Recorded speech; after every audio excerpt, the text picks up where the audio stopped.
Bienvenue aux nouvelles du monde de la course en ce 19 octobre à la veille du marathon de Toronto. Je suis en direct de ma chambre à l'hôtel Sheraton et je suis avec Lee Wiselius de Saint-FX, salut, qui est mon roommate de chambre d'hôtel. On s'est rencontrés hier soir, très sympathique. On a tous les deux des objectifs de 2,20.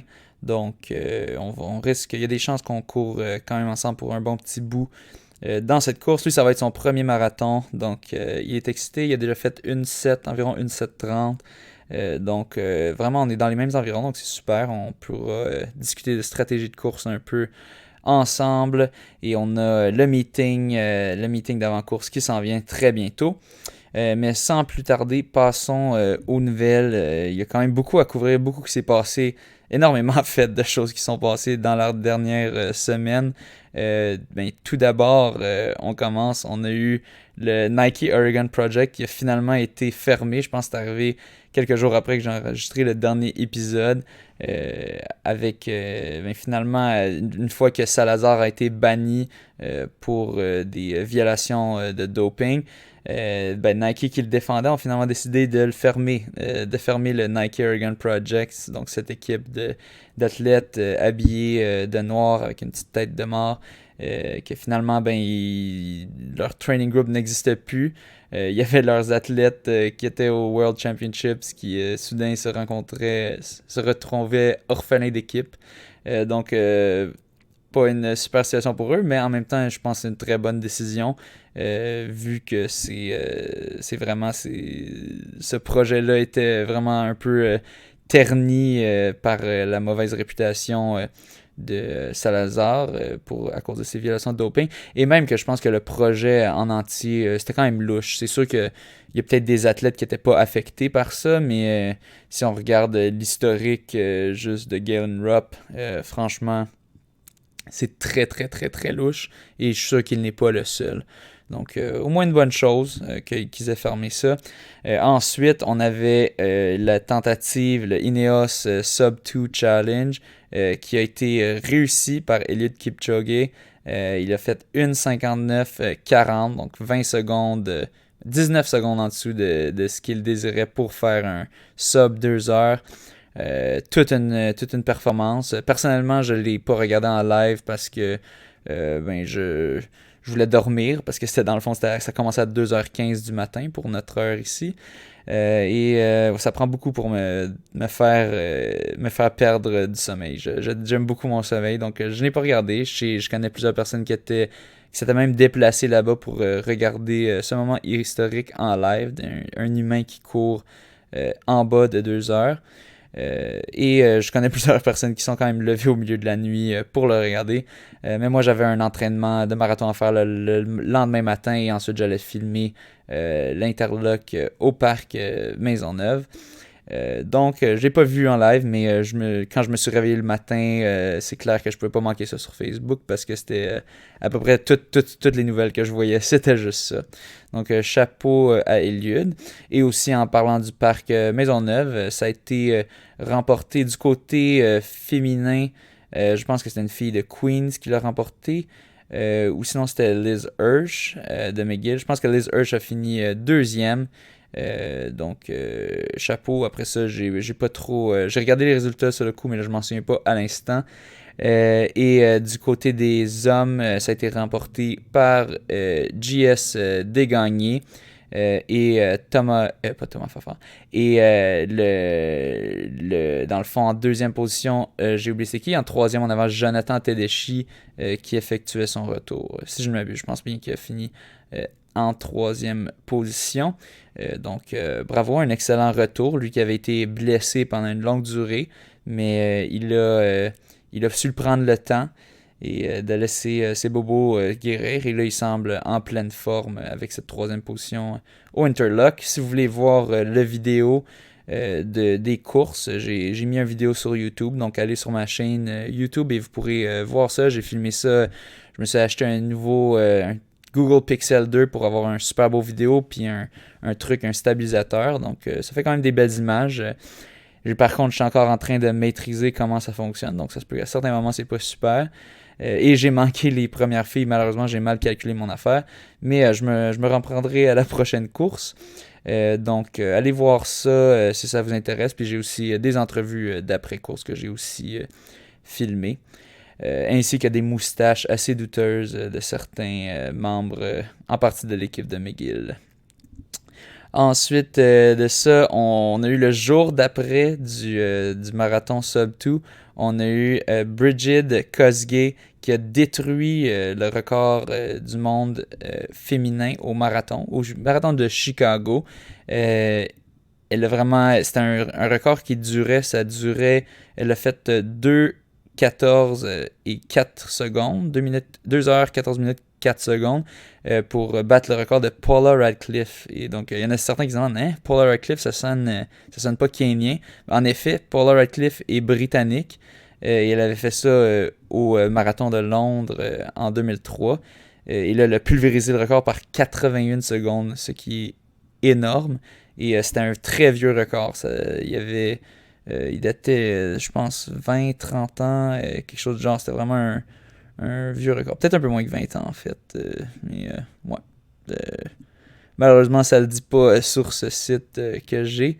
Mais un record qui durait depuis longtemps, ben, juste le fait que c'était pas une Kenyane qui l'avait, ça montre quand même que ça devait durer depuis un bon petit bout, parce qu'en ce moment, c'est les Kenyans qui dominent complètement. Et maintenant, c'est les Kenyans qui dominent non seulement au marathon masculin et féminin quand on parle des records. Et donc, chapeau à Brigid Kosgei du Kenya. Et maintenant, ça a créé une petite controverse parce que, dans le fond, le soulier qui a été utilisé, si on regarde sur une photo, je m'assure bien que vous voyez bien ce que je vois. Oui, alors si on regarde les photos, il y a comme des petits ressorts dedans quasiment. C'est pas exactement des ressorts, mais c'est un truc pour absorber le choc, qui est ce que Nike explique. Mais c'est ça, les nouveaux, c'est un prototype, une version plus avancée encore du Nike Next Percent qui fracasse tous les records en ce moment, qui est une chaussure portée par à peu près la grosse majorité des élites. Et donc cette fois-ci, on peut voir de la façon que c'est fait, c'est vraiment, il y a des trucs qui absorbent le choc et qui, on l'espère, redonnent. Ça a vraiment créé une controverse. Il y a beaucoup de monde qui disent que ça aide possiblement trop les coureurs qui l'utilisent, que ça donnerait un trop gros avantage. Puis on avait vu ça dans le passé, il y avait certaines chaussures qui avaient été bannies. Il y avait des chaussures avec des ressorts dedans qui avaient finalement été bannies par l'IAF parce qu'il y a un règlement dans l'IAF qui dit que tu peux pas avoir une chaussure qui te donne un avantage injuste contre tes compétiteurs. Donc, qu'est-ce que c'est? C'est très vaste la façon que ça peut être interprété, cette règle-là. En ce moment, les Nike 4% et Next Percent jusqu'à présent, n'ont pas été bannis. Mais là, de plus en plus, le monde commence à réaliser, est-ce que ça devrait être banni? C'est un excellent coup de pub, en tout cas, pour Nike, ça, c'est sûr. Mais dans le fond, est-ce que ils sont bannis? Pour l'instant, il y a une enquête qui vient justement d'être déclenchée par l'IAF pour déterminer est-ce que ça devrait ou non être banni. Mais pour l'instant, ça reste encore disponible. Et ce nouveau prototype-là pose encore plus de doutes parce que là, on parle pas non seulement d'une plaque de carbone qu'on voit de plus en plus de manufacturiers de chaussures insérées. Par exemple, mes Skechers aussi, que j'utilise pour mes marathons, ont une plaque de carbone insérée à l'intérieur. Mais là, on parle de 2 ou 3 plaques de carbone dans un seul soulier pour le nouveau prototype que Eliud portait lorsqu'il est allé sous 2 heures. Donc, est-ce que ça vient ternir un peu la performance? Possiblement, parce qu'il y a vraiment... non seulement il y avait toutes les conditions parfaites, mais en plus vraiment ça, est-ce que ça reste une chaussure, ce type de chaussure? C'est une bonne question. Ça pourrait même être une question philosophique. Qu'est-ce qu'une chaussure? Mais dans le fond, est-ce qu'il n'avait pas... Est-ce qu'il est allé chercher son sub 2? Parce qu'on se souvient qu'il avait fait une autre tentative avant qui avait fini en environ 2h30 au Nike Breaking 2, 1 an ou 2 ans plus tôt. Est-ce qu'il est juste allé chercher ça avec le nouveau soulier? Ou est-ce que c'est vraiment parce qu'il est fort puis parce qu'on a réunit des bonnes conditions, mais des conditions qui donnent pas un avantage injuste. C'est une question à se poser. Vous pouvez écrire vos opinions dans le prochain post Facebook que je ferai ou me les envoyer en message direct et je pourrais peut-être, je vais voir, peut-être je pourrais en dire certaines dans les prochaines nouvelles du monde de la course. Une opinion intéressante que j'avais vue assez drastique, c'était mon ami Nick Russo, qui est le directeur du camp où est-ce que je travaille, dans le fond, il avait fait un post en anglais où est-ce qu'il disait que cette tentative de breaking, le Ineos 159 Challenge, ça voulait rien dire. Que Eliud Kipchoge, oui, c'est le meilleur athlète au monde, mais que il dit, moi, quand j'ai fait un sub 2 en vélo, est-ce que c'est un sub 2? Mais ça dépend, c'est quoi l'outil que j'utilise pour. Là, c'est sûr, lui, s'il fait ça en vélo, c'est une autre affaire, c'est un vélo. Mais jusqu'à quel point est-ce qu'une chaussure reste juste une chaussure normale et non quelque chose qui aide trop, qui donne trop un boost? Donc, tout un débat en ce moment qui fait rage. C'est dans toutes les nouvelles des athlètes qui veulent que ça soit banni, qui ont fait pression sur l'IAAF pour une enquête. Mais ça va être à suivre dans les prochaines nouvelles du monde de la course. Moi, j'essaie de rester safe. Je reste safe avec mes Skechers. Je pense pas qu'ils vont être bannis d'histo, vu que surtout tout le spotlight est sur les Nike. Mais peut-être, est-ce que peut-être les chaussures avec une plaque de carbone seront bannies maintenant? C'est à voir. Personnellement, j'ai pas l'impression que, en tout cas, les Nike Next Percent seront bannis. Mais qui sait, franchement, ça pourrait aller dans toutes les directions. Et enfin, maintenant, pour ceux qui me suivent mes courses, je vais juste vous montrer un peu le line-up pour le marathon de Toronto. Donc, on peut voir la liste des élites. Benson Kipruto, 2:07:11. Philémon Renaud, 2:06:52. Lemmy Beranou, 2:04:33. Aberakuma, 2:05:50. Et Festus Salam, 2:06:13. Après ça, je ne vais pas lire tous les autres. Et si on regarde du côté canadien, ce qui est un peu plus intéressant pour certains d'entre nous, on a Cam Levins qui devrait le remporter, 2:09:25. Il détient le record canadien. Il l'avait fait l'année passée justement à Toronto. Ensuite, Reed Coulthard, le vétéran qui fait des marathons depuis bien longtemps, qui avait longtemps essayé de battre le record canadien pour finalement se faire avoir par Cam Levins, qui va être là aussi. Ça va être toute une bataille parce que c'est les championnats canadiens de marathon et c'est aussi les essais olympiques de marathon. Donc, la première personne, si elle détient un temps assez rapide pour avoir le standard olympique, obtiendra une place automatique sur l'équipe. Et ça devrait être le cas. Ça devrait être assez rapide. On a des bonnes conditions demain. Donc, ça devrait être quand même une bonne lutte entre ces deux-là. Je pense pas que Reed Coulthard était là. Peut-être qu'il était là l'année passée. Je suis pas sûr. Je suis plus sûr. Peut-être qu'il était là en fait. Mais en tout cas, s'il était là, il aura une chance pour sa revanche. Sinon, ça va être intéressant à voir. On a aussi Dylan Wykes. Je pense pas qu'il a une bonne chance pour la première position, mais il est quand même très fort. 2:10:47 à Rotterdam. Donc, pas à négliger. Il pourrait être du mix, qui sait. Ensuite, on a Tristan Woodfine avec 2:15:19. Evan Essling qui fait un début de marathon, mais qui a déjà fait un 1:02:17 au demi. Donc, très rapide. Trevor Hoffbauer, le champion canadien d'il y a quelques années, il y a 2 ans, 2:16:48. Aaron Cooper, 2:17:59, juste en bas de 2:18. Thomas Stott, 2:18:57. Rory Linkletter, qui est à son début, mais qui vaut 28:12 sur 10 000 mètres, donc pas à négliger. Lee Wisselius, mon roommate, 1:07:20 au demi de Toronto l'année passée, donc ça va être son premier marathon. Il est bien excité, il m'a dit qu'il vise 2:20. Donc, des objectifs assez similaires. On va pouvoir travailler ensemble. Sûrement. Kevin Coffey, 2:21:40. Chris Balestrini, 2:22:10, qu'il avait fait à Rotterdam. La fois où moi j'ai fait 2:36 quand j'ai complètement cassé. Sami Jibril, 2:22:04. Moi, 2:22:03 à Montréal l'année passée. Et Callum Neff, 2:22:59.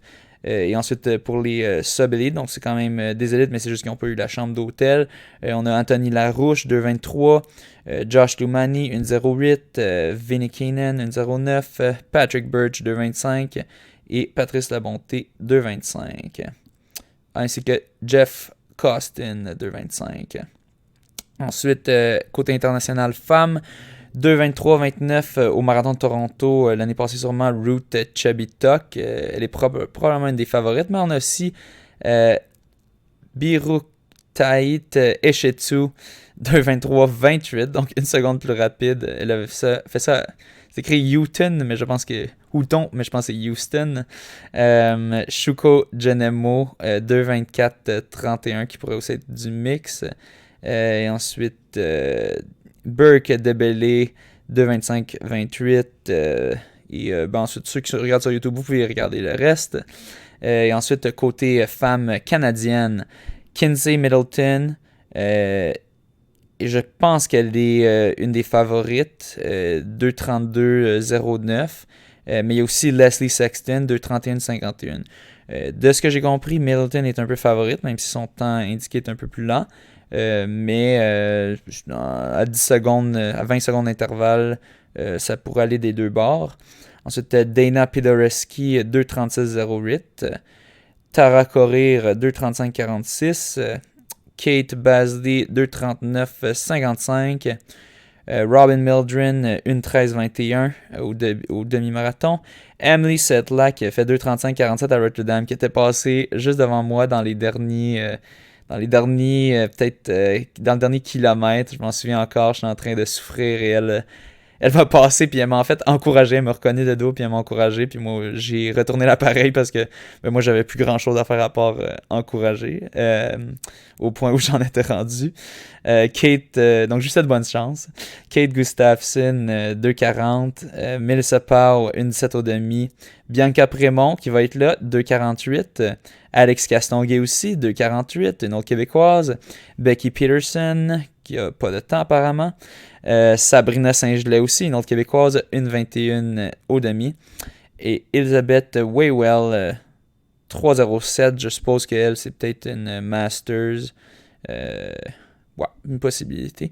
Donc, le plan pour demain, les conditions vont être vraiment parfaites. J'ai checké la météo, ça semble être vraiment idéal. On n'aura pas de pluie. Ça va être autour de 10 degrés Celsius. Donc, tout est là. Les astres se sont alignés. Il faut que je fasse en bas de 2,21 pour obtenir mon statut élite et obtenir le 4000$ qui vient avec en retour d'impôt. Donc, je vais tout faire pour obtenir ça. Il y en a plusieurs qui disent quand il y a de l'argent, Jory court plus vite. Mais j'espère que ça va être vrai cette fois-ci aussi. Parce qu'il y a quand même beaucoup d'argent en jeu et j'espère vraiment pouvoir obtenir ça. C'est ma dernière chance de d'obtenir un temps qui me permet d'avoir le statut d'élite. Et en même temps, j'aimerais ça aller en bas de 2,20 si c'est possible. Essayer de me mettre dans le top 10 de tous les temps, de toutes les performances québécois. Je pense que c'est possible. Idéalement, je viserais le 2,17,55. Là, ça me placerait en deuxième position, je crois, si je ne m'abuse. Mais ça serait dans un scénario un peu vraiment très idéal. Je vais faire très attention, pas faire la même gaffe qu'ailleurs, de partir, ailleurs étant Rotterdam, de partir un peu trop vite, trop excité, puis après ça, de complètement casser. Faut que je fasse bien attention. Je visais un beau 1,10 pour la première moitié, et après ça, mon coach m'a dit, vas-y, retiens-toi jusqu'à 32 kg, puis là, à 32 kg, tu peux y aller. Donc, je vais essayer d'être sage. Donc, le 2,18, je ne sais pas s'il est très possible, mais sinon, le 2,20, j'aimerais bien ça, puis le 2,21, là, c'est vraiment impératif pour que je puisse recevoir l'argent et pouvoir focusser sur la course et non avoir à travailler 5 jours au lieu de 4 jours semaine, mettons, et avoir moins de temps pour récupérer. Donc, on croise les doigts et je remercie ceux qui m'ont envoyé des encouragements sur Strava déjà ou sur Facebook. J'espère vous donner raison demain. Et sur ce, bonne course, bonne chance à tous ceux qui courent ce marathon-ci ou un autre. Et à la prochaine.